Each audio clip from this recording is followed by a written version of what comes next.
spicy cream udon, mazo udon, mala udon, takoyaki, chicken karaage. I had a good feeling about this place.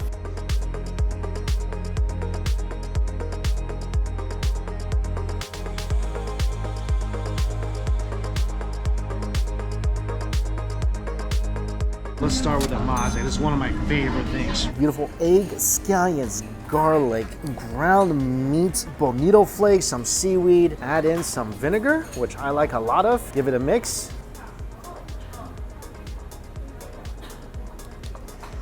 And on the bottom, dig up the noodles. And there's a lot of ingredients usually in maze udon because there's gonna be two different types of carb that's going into this bowl. First comes the udon. Oh, it smells so good.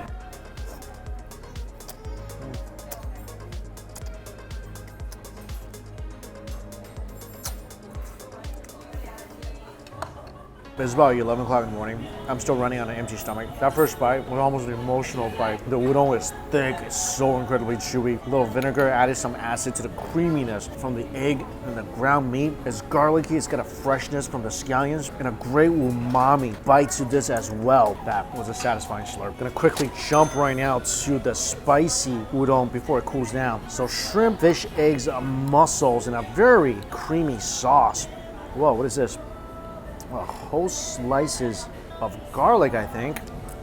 Yeah, whole slices of garlic.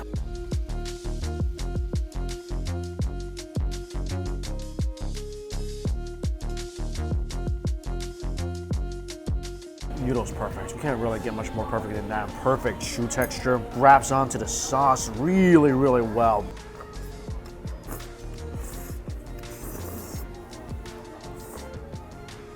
And it's a little deceptive because when you first slurp the noodles, you taste the creaminess of the sauce first. So it makes you think that it's not very spicy, but then the heat just kind of gets you a little after that, and you feel it right on the back of your tongue. Mussel is good.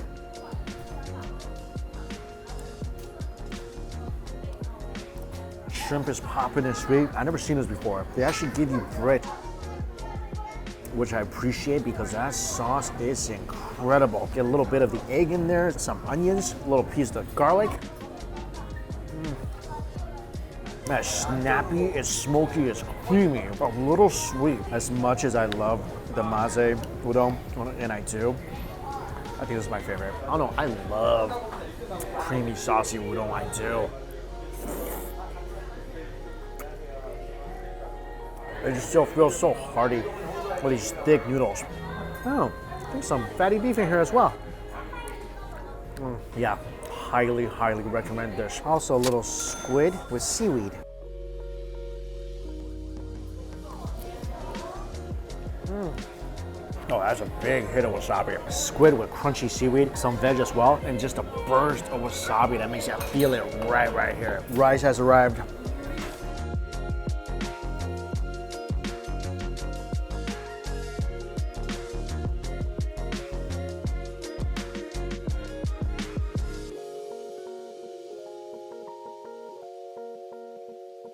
Only thing that makes this a little better, I think a little wasabi in here as well. At least for me, a little less sweet, but still very satisfying finish.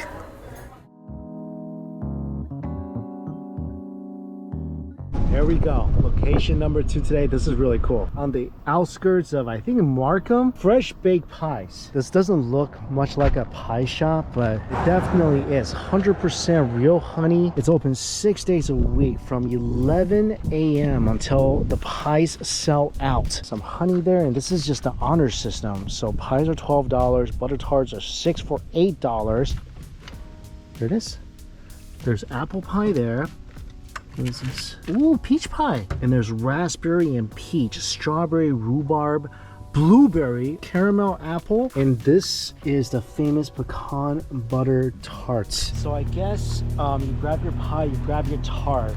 I think the money goes in the mailbox. I don't see any other place to put the money. All right, so let's grab a pack of pecan tarts. Strawberry, blueberry looks good too. Oh, this is so difficult. I want both, but don't have a fridge. Eating more food today, this is so difficult. Eeny, meeny, miny, mo. You're the pie I will take to go. strawberry blueberry. I think this is where it goes. I don't see any other. There you go. Thank you. All right, I'm blind. There actually is a cash jar. I saw it later sitting on the bottom shelf of where the tarts were. I was so fixated on the tarts, didn't see the jar. Sorry I put it in the mailbox. Anyway, just gonna start digging in. Always carry utensils with me for dining on the hood. Looks like some sort of granola on top, toasted granola inside blueberry, roseberry, and a beautiful, beautiful crust. That is a delicious, delicious bite of pie. Flavors just keep on coming. Burst of juice from the berries. The crust is light and it's crumbly. The top of the pie is just magical. The top is some sort of crumble with bits of oats, creating such a nice chew. And that sweetness works so well with the tartness of the fruits inside the pie. And as you're chewing, the charred, toasted flavor of the crumble starts presenting itself. It just tastes like something that came out of mom's kitchen. Not my mom. Asian moms don't really bake pies. They bake a nice pork bun though. I need to save some of this and find some ice cream.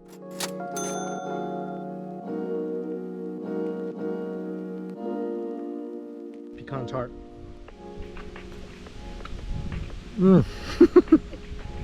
Crumbly crust, brown butter sugar inside the tart with toasted sweet crunchy pecans. This is amazing as well. Like both of these things, it tastes warm, not just from the sun, but like I feel good eating this. Like really good. Highly recommend coming here and getting a pie and some tarts. This is a good dessert break. Next up, some seafood. Next meal is gonna be right here at Cho San Sushi. A lot of people tell me this is one of the best sushi places in Toronto. It's such a beautiful place. Let me show you.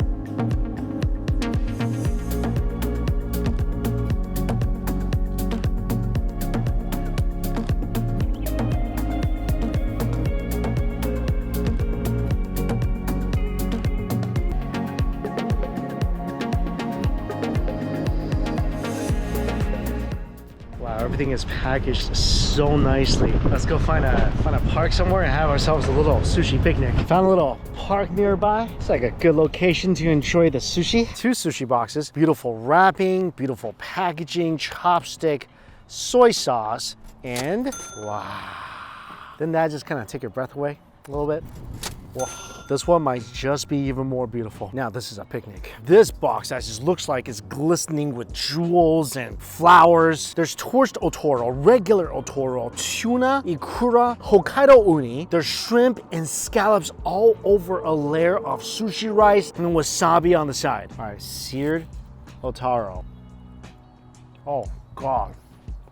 Before I put that in my mouth, my brain's telling me it's gonna be delicious, it's gonna melt in your mouth, it's gonna taste great. When it actually goes on my tongue and does its whole melty thing because there's so much fat and it's all seared and torched and smoky and delicious, my brain wasn't ready for that. Taste some of the scallops with the otoro. Oh.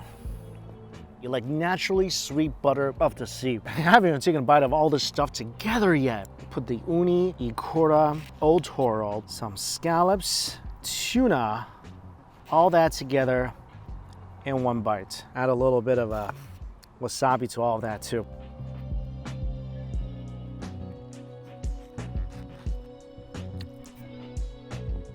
This may have to be classified as too good. First of all, sushi rice is delicious. Great texture, the vinegar completely offsets the fattiness from the otoro, and the popping ikura just a gusher's worth of brininess over every single grain of rice. And then a pinch of wasabi for some extra little bit of kick. If you love chirashi, you gotta try this. This is just no words. I mean, it's just beautiful. It's beautiful to look at, it's beautiful to unpackage, it's definitely beautiful to eat. And check this box out. This is their top selling box. This is pretty much omakase at home, or at the park or wherever you're gonna be, you can take omakase with you. First piece, this is a chutoro, medium fatty tuna. Look at this, it looks like a piece of Wagyu. Look at all the fat and marbling coursing through the fish. It tastes even butterier than it looks. Slightly more lean than the old toro, but good lord, that fat melts so nicely on your tongue. Again, vinegary sushi rice and a bit of wasabi to counterbalance the fattiness of that piece of fish. I think this is kampachi or yellowtail with a little bit of yuzu zest on top.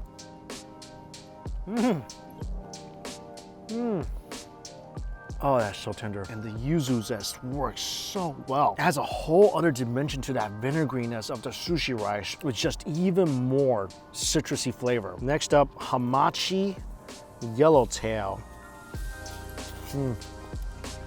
The fish is so fresh and it's so tender. The last two pieces, I will remember for when I turn 80, 70, or whatever my teeth falls out, because you really don't need teeth to chew that. I think this is horse mackerel.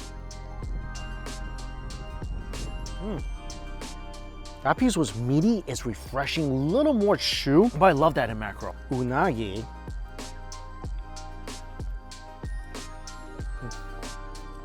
Wow, that thing is smoky. The general profile of the sushi here is fresh, it's delicate, and it just works so well with the rice. This piece, I think, is the squid. Sweet, snappy, great change of texture. Well, this is scallop for sure. Take a little wasabi, put it on my scallop. That's the sweetest thing. Scallop's always been one of my favorites. It's just so naturally sweet. There's a hand roll in here. You only roll it. Roll this to the end and roll it. Oh, we go. Yourself. There we go. This looks like toro in here.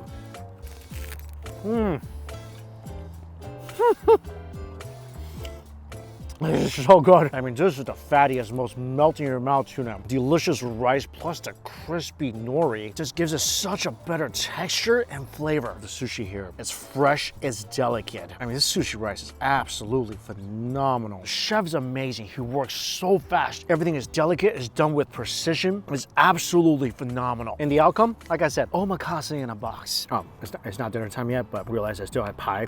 So after the sushi, working on my pie.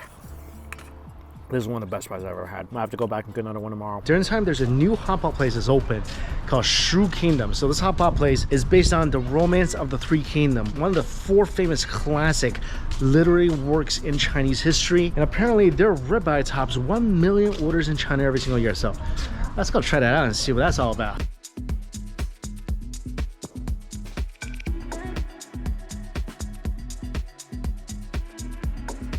I love trying all new hotpot places just because this stuff gets really innovative. When we first sit down, they bring us an appetizer of seaweed and tripe. The pot itself is customized for them with 2 dragon heads on each side. Check this out, I've never seen this before. Like, it's a standing plate of beef. This is their famous ribeye. It comes with a little stand, like a portrait where something you can display in your house. I want to take this home and put it on a cabinet somewhere. This is what I mean. Like, I love going to new hotpot places because they just find new ways to display meat or bring meat out. The soup bases get better. I mean, there's just so much competition. It's got to keep improving. Anyway, got 3 different types of broth: bone, tomato, and spicy. Let's try them. There's something this bone broth really lacks. It's pretty bland. They definitely stew this a while, but not a lot of flavor. Tomato broth. It's okay, a little watery. And this is the spicy. Oh, it's really spicy. That's probably the best one. The other 2 I don't think is that great. That's spicy, it's really spicy though. They do have a sauce station, not a big one. Some sesame sauce, raw garlic, cha-cha, some chive, soy sauce. I'm gonna put this meat plate aside for now. I think this is supposed to be a mirror, by the way. And some of these are based on stories from Romance of the Three Kingdoms, which I find fascinating because I love that book. This is really, really cool. So this story is when Zhuge Liang, which is this guy right here. A lot of people might know him from Dynasty Warriors, I don't know. This is the story where the Shu army ran out of arrows. So Zhuge Liang decided to just have a bunch of bolts with fake soldiers stuffed with hay riding on the bolts. So the enemy starts shooting arrows at the bolts and the bolts collected, and thus giving the Shu army just a ton of free ammo. So on this boat, there's shrimp, looks like some sausages, beef, in the shape of arrows. So let's try some of the ribeye.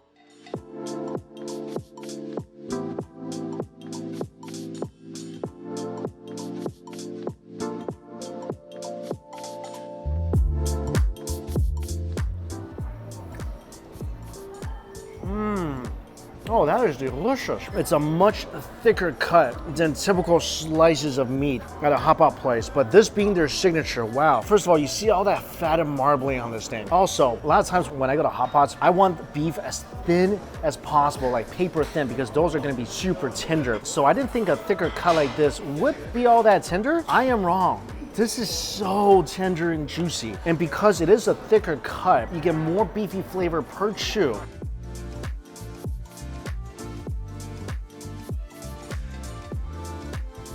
Whole dish is not bad either, but this beef.